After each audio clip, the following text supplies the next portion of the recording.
আসসালামু আলাইকুম। বাংলাদেশ জামাত ইসলাম কূটনীতিক পাড়ায় তাদের গুরুত্ব ক্রমাগত বাড়তেছে। এই কূটনীতিক পাড়ায় তাদের গুরুত্ব বাড়ার কারণ হলো, আগে বিশ্লেষকরা জানতো বাংলাদেশ জামাত ইসলামে যে মিছিল, মিটিং, সমাবেশ করে যে লোকগুলো সেইখানে আসে তারাই তাদের ভোট ব্যাংক, তারাই তাদের মূল শক্তি। তাদের ভোট ব্যাংক বলতে নেই, আছে 10%, 8% এই ধরনের তারা জরিপ মনে করতো। জরিপ যে এই ধরনের তাদের বিগত যে নির্বাচন হয়েছে তাদের ভোট ব্যাংক এই পর্যন্ত ছিল।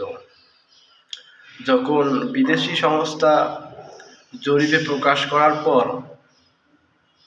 বুঝতে পারলো যে বাংলাদেশ জামাত ইসলামের ভোট ব্যাংক আছে, জনপ্রিয়তা আছে, তাদের সাংগঠনিক শক্তিও আছে, ভোট ব্যাংকও আছে, এই কারণে বাংলাদেশ জামাত ইসলামের কূটনীতিক পাড়ায় তাদের গুরুত্ব আরও বাড়তেছে। বিশ্লেষকরা তখন বুঝতে পারছে না বাংলাদেশ জামাত ইসলামের ভোট ব্যাংক আছে, ক্ষমতা দেওয়ার মতো সম্ভাবনা আছে। এই কারণে বাংলাদেশ জামাত ইসলামকে কূটনীতিক পাড়ায় তাদের গুরুত্ব আরও বেশি বাড়তেছে। এটাই হয়তো বা তাদের মূল কারণ।